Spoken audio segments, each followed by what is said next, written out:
So ఇప్పుడు చాలామంది ఈ రిలేషన్షిప్స్, ఈ లవ్ ఫెయిల్యూర్స్ ఇవన్నీ మన కైండ్ ఆఫ్ జనరేషన్లోనే లవ్ ఫెయిల్యూర్ అయితే ఏడవడం కానీ, బ్రేకప్ అయితే సూసైడ్. ఇప్పుడు కొంచెం పిల్లలు ఈ generation kids, sorry to address that we're older generation, అందుకే నవ్వుతున్నారేమో. సో న్యూయర్ జనరేషన్ ఇప్పుడున్న టీనేజ్ పిల్లలు కావచ్చు, వాళ్ళు కావచ్చు, దేర్ మూవ్ ఆన్ అవ్వడం అనేది, ఆ మూవ్ ఆన్ అనే పదం మనం తీసుకోవడానికి చాలా కష్టంగా ఉండేది. ఇప్పుడు బ్రేకప్ పార్టీస్ అంట, అదంట, ఇవన్నీ పక్కన పెట్టేస్తే ఇంకొక సెట్ ఆఫ్ పీపుల్ ఉన్నారు రిలేషన్షిప్లోనే ఉంటూ they will get attracted to other person. Love, lust, confusion. నేను లస్ట్ అనట్లేదు, కానీ వాళ్ళని పెళ్ళైన వాళ్ళు లేకపోతే ఆల్రెడీ లవర్స్ ఉన్న వాళ్ళు they are connecting to some other people.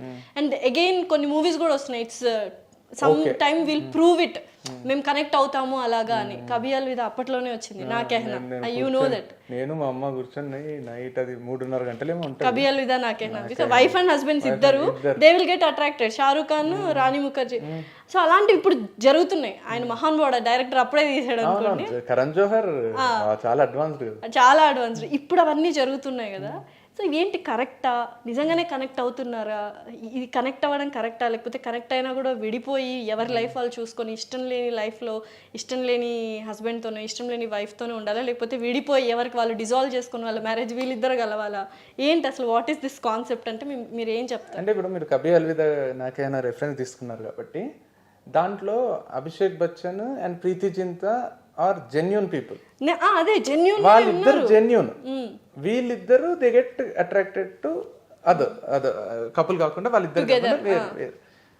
ఇక్కడ ఇప్పుడు ఫర్ ఎగ్జాంపుల్ చెప్తున్నా, ఇద్దరు జెన్యూన్ ఉన్నారు అనుకోండి, హస్బెండ్ వైఫ్, ఏ ప్రాబ్లం ఉండదు.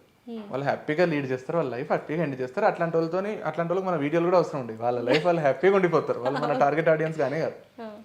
ఇద్దరు కల్ప్రిట్స్ ఉన్నారు అనుకోండి, ఇద్దరికి వేరే వేరే అఫైర్స్ ఉన్నాయి అనుకోండి, వాళ్ళు కూడా నువ్వు తప్పు చేసినావు, నేను తప్పు చేసినా అని, నువ్వు చేయలేదా, నేను చేయలేదా, నువ్వు చేయలేదా, ఇంకా వేరే వాళ్ళు తప్పు చేస్తే వీళ్ళు హ్యాపీ ఫీల్ అవుతారు, అమ్మయ్య వీడు కూడా చేస్తుండే, నేను కూడా చేయొచ్చు.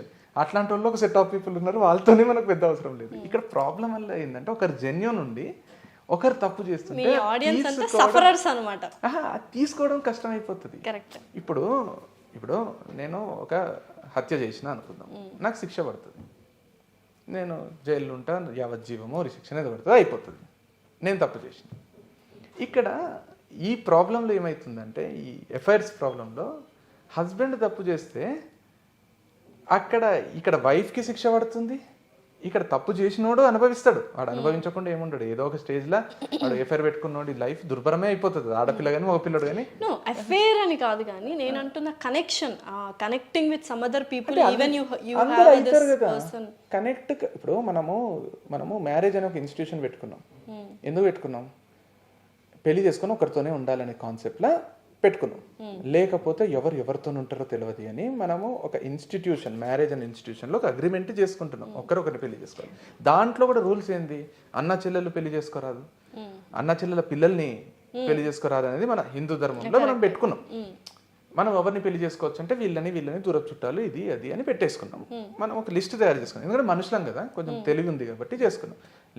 ఎందుకు చేసుకున్నాం అంటే, ఇది మనకు ఆంథ్రోపాలజీలో ఏముంటుండే అంటే, ఒకటే కుటుంబంలో ఇప్పుడు తండ్రికి కూతురుతోనే అఫేర్ ఉంటుండే, అన్నకు చెల్లెలతోనే అఫేర్ ఉంటుండే. ఇప్పటికీ కొన్ని దేశాలలో, కొన్ని దగ్గర ఇప్పటికీ తెలవకుండా తండ్రి కూతుర్ని రేప్ చేసిన ఇన్సిడెంట్స్, అన్న చెల్లెలు ఇంటిమేట్గా ఉండే ఇన్సిడెంట్స్ ఉన్నాయి. దాన్ని సూడో యాక్సెప్టబుల్ కాదు అది, but still they are happening. కానీ మన మానవ జాతి కాబట్టి, మనము స్మూత్గా ఉండాలి కాబట్టి, కొన్ని కాన్స్టిట్యూషన్లో ఉన్నట్టు ఫండమెంటల్ రైట్స్ ఉన్నట్టు మనకు కొన్ని పెట్టుకున్నాం, సెట్ ఆఫ్ రూల్స్. అట్లా మనం ఇప్పుడు రిలేషన్షిప్లో ఉండడము, లేదా లవర్స్గా ఉండడము, లేదా పెళ్లి చేసుకోవడం, ఏదైనా నువ్వు నిజాయితీగా ఉండడం, ఇట్స్ ఎ బేసిక్ థింగ్. ఇంకొకరికి అట్రాక్ట్ అయినా you have to control your feelings. అంతేగాని నేను అట్రాక్ట్ అయిన ప్రతి ఒక్కరితో పోతా అంటే, మనకు కుక్కకు పెద్ద తేడా ఉంటుంది కదా. మా ఇంటి ముందు ఒక వీధి కుక్క తిరుగుతుంటుంది, అది రోజు ఒకరితోని పండుకుంటుంది. సో ఆ కుక్కకు మనిషికి తేడా ఉండాలంటే, నువ్వు ఒకరితో ఉంటే నిజాయితీగా వాళ్ళతో ఉండు. రేపొద్దున ఇంకొకరు నీకు మంచిగా అనిపిస్తానే నేను వాళ్ళతో పోతా అంటే, నువ్వు you have different profession for that anta. So honesty is a basic foundation. Choose that profession anta. There is also that profession kada, where you can be with different people every day ane professions unnai kada. Go and you belong there anta nenu, you belong there. So go and be there. అట్లాంటి మనుషులు అక్కడ ఉండాలి. నిజాయితీగా ఉండడం అనేది పెద్ద concept అది. దానికి శిక్షలు లేవు కదా. ఇప్పుడు రేప్కి, మర్డర్కి, థెఫ్ట్కి, రాబరీకి లంచానికి ఉన్నట్టు మన ఐపీసీ సెక్షన్లో పెద్ద పెద్ద శిక్షలు లేవు కాబట్టి మనుషులు పిచ్చి పిచ్చిగా చేస్తున్నారు తప్పితే, ఒక్కవేళ తీసుకొచ్చిండ్రు అనుకోండి, నువ్వు నీకు పెళ్ళయ్యి నీకు భార్య ఉండి నీకు మంచిగా నువ్వు ఇప్పుడు కోర్టే యాక్సెప్ట్ చేస్తుంది కదా. ఇక్కడ కోర్టు పెట్టిన రూల్లో నాకు ప్రాబ్లం ఏంటంటే, ఇద్దరికి ఇష్టం ఉంటే వాళ్ళు కలిసి ఉండొచ్చు అన్నారు కదా. ఇద్దరికి ఇష్టం కాదు. ఇప్పుడు నాకు ఒకరంటే ఇష్టం, వాళ్ళకి నేనంటే ఇష్టం కాదు. నా భార్యకు కూడా ఇష్టం ఉండాలి నేను వాళ్ళతో ఉండడం, అప్పుడు ఉండొచ్చు. నేను నా భార్య ఇంకొకరితో ఉండడం నాకు కూడా ఇష్టం ఉండాలి, అప్పుడు అట్లా పెట్టాలి కోర్టు. అట్లా పెడితే ఓకే, అట్లా ఎవరు ఒప్పుకోరు కదా. కాబట్టి వీళ్ళిద్దరికి ఇష్టం వస్తుంది ఉంటారంట. వాళ్ళిద్దరికి ఇష్టం వస్తూ ఉంటుంటే నేను హట్ అవుతుంది మరి, నాకు ఇష్టం లేదు. సో సఫరర్స్ ఎప్పుడు ఎలా తీసుకోవాలి?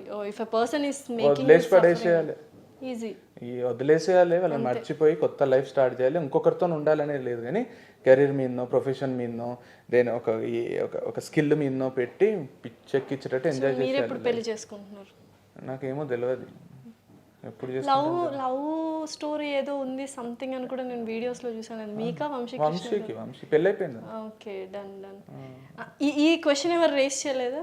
అన్న అలానే ఉన్నాడు, తమ్ముడికి పెళ్ళి అయిపోయింది. అంటే నేనే చేసినా కాబట్టి నేనే సంతోషంగా, నేను ఒక మూలకి ఏడుస్తూ కూర్చుంటే అందరు అడుగుతుండ్రు. నేనే సంతోషంగా ఇద్దరు పెళ్లి చేసినా నాకేం ప్రాబ్లం లేదు కాబట్టి, మా ఇంట్లో ప్రాబ్లం లేదు కాబట్టి మా చుట్టాల ప్రాబ్లం. సో ఇప్పుడు మీరు లైక్ ప్రతిసారి మోటివేషనల్ స్పీకర్ అంటున్నాను కదా, ఎందుకంటే లైక్ వాళ్ళే ఎలా ఉండాలి సమాజంలో, ఎంత పాజిటివ్గా ఉండాలి అని జనాలకు నేర్పిస్తూ ఉంటారు.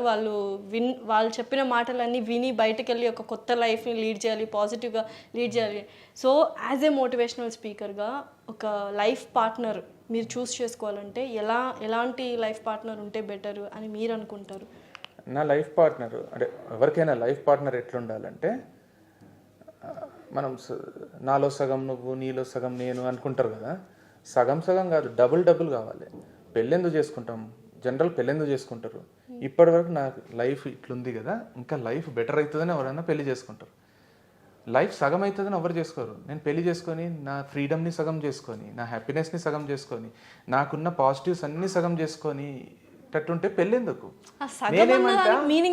నేనంటే డబుల్. ఇప్పుడు నన్ను ఎవరైనా పెళ్లి చేసుకుంటారు అనుకోండి, నా ఆనందాన్ని డబుల్ చేయాలి వాళ్ళు. నా సంతోషాన్ని, ఆనందాన్ని, నా స్వేచ్ఛని, నా పాజిటివ్స్ అన్ని డబుల్ చేయాలి, నా నెగిటివ్స్ అన్ని సగం చేయాలి. నేను కూడా వాళ్ళ పాజిటివ్స్ అన్ని డబుల్ చేస్తా, నెగిటివ్స్ సగం చేస్తా. అంత అండర్స్టాండింగ్ ఉంది, అంత ఇష్టంగా ఉంటే పెళ్లి చేసుకోవాలి తప్పితే, అంత చేసుకుని రెడీ ఉంటే పెళ్లి చేసుకోవాలి తప్పితే, రోజంతా నువ్వు ఇంతే, నీ బతికింతే, నువ్వేమన్నా రితిక్ రోషన్, నువ్వేమన్నా అంబానీ అనుకున్నావా, ఇంట్లోకి ఏసీ పెట్టలేవు, నీ ఇలాంటి జనరల్ ఏసీ అనే కాదు, లోకంలో ఉన్న డిస్సాటిస్ఫాక్షన్ అంతా మొగుడు మీద చూపిస్తారు, వీనికున్న ఫ్రస్ట్రేషన్ అంతా భార్య మీద చూపిస్తారు. అట్లాంటప్పుడు పెళ్ళి ఎందుకు చేసుకోవాలి? పెళ్ళి అంటే లైఫ్ పార్ట్నర్ ఒకరే ఉంటారు, వాళ్ళు ఒక్కరన్నా వాడిని అర్థం చేసుకొని, వాడు ఏదైనా చేయలేకపోతే ప్రోత్సహించి నువ్వు చేయగలవని చెప్పి, నెక్స్ట్ చెప్తా అదే నేను హ్యూమనిస్ట్ని, నేను ఫెమినిస్ట్ని కాదు, నేను నాకు అబ్బాయి, ఇప్పుడు అబ్బాయికి ఫస్ట్ చెప్తా అంటే, నేను మగ పుట్టినా కదా, మగవాళ్ళతో సర్కిల్ కొంచెం మగవాళ్ళు ఉండి వాళ్ళ ప్రాబ్లమ్స్ ఎక్కువ తెలుసు. నాతో ఆడవాళ్ళు ఎప్పుడు ఓపెన్ అప్ కాలేదు నాకు ఈ ప్రాబ్లం ఉంది కాబట్టి వాళ్ళకి కూడా అదే చెప్తున్నా. భార్యను కూడా నువ్వేమన్నా ఐశ్వర్యరాయవా, నువ్వు ఇద్దా అద్దా అని ఎగతాలు చేయరాదు. వాళ్ళని వీళ్ళు కంఫర్ట్ చేయాలి, వీళ్ళని వాళ్ళు రెస్పెక్ట్ ఇచ్చుకుంటా ప్రోత్సహించుకుంటూ ఉండాలి. కానీ అన్ని ప్రాబ్లమ్స్, ఇప్పుడు భార్యనే భర్తను అర్థం చేసుకోకపోతే సమాజం ఏం అర్థం చేసుకుంటుంది? పెళ్ళి ఎప్పుడు మరి తెలియదు నాకు. సుబ్బరాజ్ అని యాక్టర్ ఉన్నాడు కదా, తెలుసు. సుబ్బరాజ్ గారి ఇంటర్వ్యూ చూసాను, ఐ వాస్ వెరీ మచ్. ఆయన చెప్పిండు టిఎన్ఆర్ గారి పెళ్లి జరగాలి, పెళ్లి చేసుకోరాదు అన్నాడు. ఏదైనా అన్ని మన మంచికి జరిగే. అంటే మీరు ఇంతమందిని కలుస్తుంటారు, యూ డిడ్ంట్ కనెక్ట్ విత్, అంటే సోల్మేట్ అనే ఒక టాపిక్తో we will end it actually. So soulmate ఆ కనెక్షన్ ఇప్పుడు ఎవరితోనో అవ్వలేదా? ఏ అమ్మాయితోనో చూడగానే అవన్నీ సినిమాలో జరుగుతాయి అనుకో, but still eventually you will be travelling with so many people, friends కావచ్చు, అలా you didn't get till no, అంటే ఇంత వయసు వచ్చిన తర్వాత అన్నాను లేదు అట్లేం లేదు. కానీ కనెక్ట్ అంటే ఏమో పెళ్ళికి డెస్పరేట్ అయితే లేను. I know that life after marriage will be more than life before marriage. చాలా మంది 25కి ఇప్పుడు చేసేసుకుంటారు కదా, తర్వాత 75 ఇయర్స్ ఇంకా 50 ఇయర్స్ భార్యతో బతుకుతారు, భార్య భర్తతో బతుకుతుంది. అయితే ఇంకా అంటే ఏమో నేను రెడీ లేని అనిపిస్తుంది నాకు. You not ready for marriage, ready for taking నాకంటే ఎక్కువ ఇంకొకరిని ఇష్టపడే స్టేజ్లో ఇంకా లేను. మనకంటే ఎక్కువ నిజంగానే ఆ సోల్మేట్ ఇష్టపడాలా? మనల్ని ఫస్ట్ మనం ఇష్టపడితేనే బాగుంటాం, అట్లేం లేదు, ఈక్వల్లీ ఇష్టపడాలి. అంతేనా? ఎక్కువ తక్కువ ఏం లేదు, ఈ షుడ్. ఇప్పుడు నాకు విండో సీట్ ఇష్టం అనుకోండి, తన కోసం త్యాగం చేసేంత ఇష్టం ఉండాలి. అదే కదా, ఆమెను ఎక్కువ ఇష్టపడి మనల్ని తక్కువ ఇష్టపడడం. అదే పిల్లల్ని ఇష్టపడతారు చూడు తల్లిదండ్రులు, అలా ఇష్టపడాలంటారు. సో సోల్మేట్ అనే కాన్సెప్ట్ ఎగ్జిస్టెన్సా ఇంకా అవుతుంది కదా? అంటే సోల్మేట్ అన్నది కానీ when you are ready to share everything with one person, they become very close to you. Maybe because చిన్నప్పటి నుంచి ఎవరితో ఉండినట్టు వాళ్ళతో ఉంటాం మనం. మన అమ్మ నాన్నతోని ఇద్దరికి షేర్ చేస్తాం మన ప్రేమని. అమ్మ నాన్నలు పిల్లలందరికీ షేర్ చేస్తారు. అసలు వాళ్ళకి షేర్ చేసే ప్రేమ ఇంకొకరికి షేరే కాని ప్రేమ ఓన్లీ భార్య భర్తల మధ్య. 1-to-1 relation is only between husband and wife.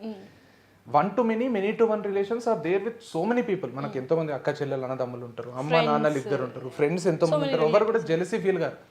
కానీ నేను నా భార్యను చూసినట్టే ఇంకొకరిని చూసినా అనుకోండి, నా భార్య తట్టుకోలేదు. తను నన్ను చూసినట్టే ఇంకొకరిని చూస్తుంది అనుకోండి, నేను తట్టుకోలేదు. సో భార్యాభర్తల్లో వాళ్ళు 100% ఇవ్వాలి కానీ 99% ఇస్తే కుదరదు. సో 365 days నీతోనే ఉంటున్నా, ఒక్కరోజు వేరే వాళ్ళతో ఉంటే ఏమవుతుందంటే నాతో కాదు. సో ఫర్ షూర్ ఇంతవరకు కృష్ణ చైతన్య రెడ్డి గారికి ఆ అమ్మాయి అలాంటి అమ్మాయి తారసపడలేదా? లేకపోతే లవ్ ఫెయిల్యూరే ఎక్కడో? లవ్ ఫెయిల్యూర్ అయితే కాలేదు, అవ్వలేదు. తారసపడ్డం అంటే ఇప్పుడు 2 things ఉంటాయి. ఇప్పుడు నేను సోల్మేట్ అని ఫీల్ అయిన వాళ్ళు నన్ను కూడా సోల్మేట్ ఫీల్ కావాలి, లేదా వాళ్ళు ఫీల్ అయిన వాళ్ళు నేను కూడా ఫీల్ కావాలి. ఆ మ్యూచువల్ జరగలేదు అనుకుంటున్నాను. వన్ సైడ్ మీ సైడ్ అయితే వెళ్ళిందా ఒకసారి?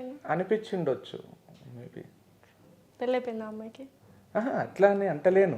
నాకు అంటే నేను అంటే తను ఎక్కువ ఇబ్బంది పెడుతున్నా. ఇబ్బంది ఏం లేదు. బట్ అదే చెప్తున్నా కదా, so many things which has to work for a marriage అనిపిస్తుంది. Not 2 individuals but many more things beyond that. Okay, so nice. So maybe I'm waiting for that to happen. Like ఇద్దరే చేసుకునేది ఉంటే ఎప్పుడో చేసుకుంటుంటే పెళ్ళి.